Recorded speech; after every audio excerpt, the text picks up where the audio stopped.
আসসালামু আলাইকুম রহমতুল্লাহ। সবাইকে আন্তরিক মোবারকবাদ। আজকের হেলথ টিপসে যা থাকছে তা হচ্ছে আপনার শরীরই আপনার বিভিন্ন রোগের লক্ষণগুলোকে আগাম জানান দেয়। শুধু একটু আমরা যদি অ্যাওয়ারেন্স হই, সচেতন হই, তাহলে কিন্তু আমরা অনেক জটিল কঠিন রোগ থেকে আমরা রেহাই পেতে পারি সচেতনতার জন্য। তো হোমিওপ্যাথি মেডিসিন এমন মেডিসিন যা পূর্ব লক্ষণ অনুসারে কিছুদিন ওষুধ সেবন করলে ওই দুরারোগ্য ব্যাধি থেকে রেহাই পাওয়া যায়, দ্রুত সুস্থতার দিকে ফিরে যাওয়া যায়। অনেকেই অভিযোগ করে থাকেন কানে ঘন্টার মতো শব্দ হয়। কানে ঘন্টার মতো শব্দ দুটি রোগকে ইঙ্গিত করে আগাম। তা হচ্ছে টিনিটাস এবং হাইপার টেনশন অর্থাৎ উচ্চ রক্তচাপ, এবং টিনিটাস নামক রোগের পূর্ব লক্ষণ হিসাবে কানে এই ঘণ্টাধ্বনি শব্দ আসতে পারে। এক্ষেত্রে হোমিওপ্যাথি বেশ কিছু মেডিসিন রয়েছে, তার মধ্যে লক্ষণ ভেদে কোস্টিকাম বা গ্লোনাইন এই ধরনের ওষুধগুলো সেবন করতে হয়। এরপরে নাম্বার 2 আছে বারবার হাই ওঠা। অনেকেই মাঝে মাঝেই হাই তুলতে থাকেন, হাই ওঠে, তাহলে বুঝতে হবে যে আপনার রক্তে অক্সিজেন ডিফিসিয়েন্সি লো হয়েছে, অর্থাৎ অক্সিজেন স্বল্পতা সৃষ্টি হয়েছে, যেটির জন্য আপনার এই বারবার হাই তোলার মতো উপসর্গ তৈরি হতে পারে। এক্ষেত্রে আপনি হোমিওপ্যাথি মেডিসিনের মধ্যে ইগনেশিয়া, ফসফরাস, সালফার এই মেডিসিনগুলো লক্ষণভেদে যে কোনো একটি সেবন করলে আপনার রক্ত সরবরাহ বা রক্ত অক্সিজেন পূর্ণ মাত্রায় পাবেন, আপনি এই ধরনের সিমটম থেকে রেহাই পাবেন। আঙুলে অসরতা, অনেকেই ঘুমের মধ্যে বা বসে আছেন, হঠাৎ করেই যেন আঙুলে অসরত সৃষ্টি হয়েছে, আঙুলে কোনো বল শক্তি পাচ্ছেন না, অনেকেই ভয় পেয়ে যান। হ্যাঁ, এটি অবশ্যই ভয়ের কারণ। এটি হচ্ছে ভিটামিন B12 স্বল্পতা, যাকে বলা হয় ভিটামিন B12 ডিফিসিয়েন্সি।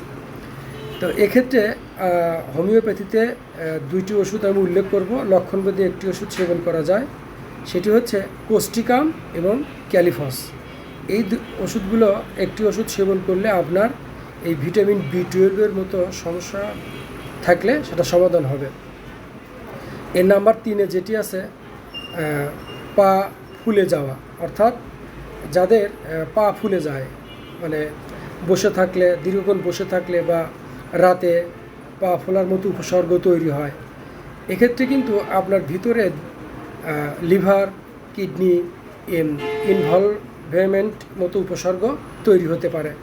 এক্ষেত্রে আপনারা লক্ষণভেদে এপিসমেল, আর্সেনিক অ্যালবাম, লাইকোপোডিয়াম এই ওষুধগুলোর মধ্যে যে কোনো একটি ওষুধ আপনার সিমটম অনুযায়ী সেবন করলে আপনি কিন্তু এই যে লিভার বা কিডনি এ ধরনের যদি কোনো জটিলতা তৈরি হতে থাকে তাহলে কিন্তু আপনি রেহাই পেতে পারেন। এরপরে হচ্ছে রাতে পায়ে ব্যথা, হঠাৎ করেই রাতে পায়ে পেশিতে টান ধরা, খিল ধরা, ব্যথা হওয়া, সকালে উঠেন নড়াচড়া করতে না পারা, এটি হচ্ছে আপনার ম্যাগনেসিয়াম ডিফিসিয়েন্সি, অর্থাৎ ম্যাগনেসিয়ামের ঘাটতি হলে আপনার এই ধরনের সমস্যা হতে পারে। হোমিওপ্যাথি বায়োকেমিক মেডিসিন যেমন ম্যাগনেসিয়া ফস, রাস্টক্স, পোটেন্সি, রাস্টক্স এই ওষুধগুলো থেকে সেবন করলে আপনি এই ধরনের সমস্যা থেকে রেহাই পেতে পারেন।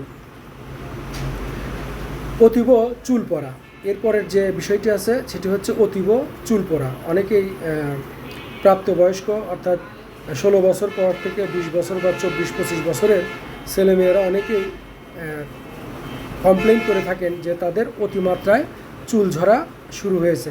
এটি কিন্তু আয়রন ডিফিসিয়েন্সি মতো উপসর্গ, অর্থাৎ আয়রনের স্বল্পতা হতে পারে।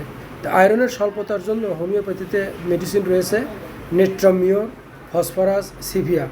এই ধরনের মেডিসিন থেকে যে কোনো একটি মেডিসিন লক্ষণভেদে সেবন করলে চুল পড়া আপনার রোধ হতে পারে। মিষ্টি খাওয়ার তীব্র ইচ্ছা, অনেকেই বলে থাকেন যে মিষ্টি দেখলে তারা লোভ সইতে পারেন না, তাদের মিষ্টির প্রতি তীব্র ইচ্ছা রয়েছে। এটি আপনার অর্থাৎ মিনারেলের ইমব্যালেন্সকে নির্দেশ করে। যাদের মিনারেল ইমব্যালেন্স আছে, অর্থাৎ তারতম্য আছে, এক্ষেত্রে কিন্তু মিষ্টি খাওয়ার প্রবণতা অনেক অংশে বেড়ে যায়, যেটির কারণে অনেক সময় অনেকেই বলে থাকেন যে ডায়াবেটিক্সের পূর্ব লক্ষণ। তো মিনারেলের ঘাটতির জন্য লক্ষণভেদে সালফার, ক্যালকেরিয়া কার্প, লাইকোপোডিয়াম, এই ধরনের মেডিসিন থেকে যে কোনো একটি মেডিসিন সেবন করলে আপনার মিনারেলের ঘাটতি পূরণ হবে। আপনি ডায়াবেটিক্স বা এই যে মিনারেলের ইমব্যালেন্স এটি থেকে আপনি রেহাই পেতে পারেন।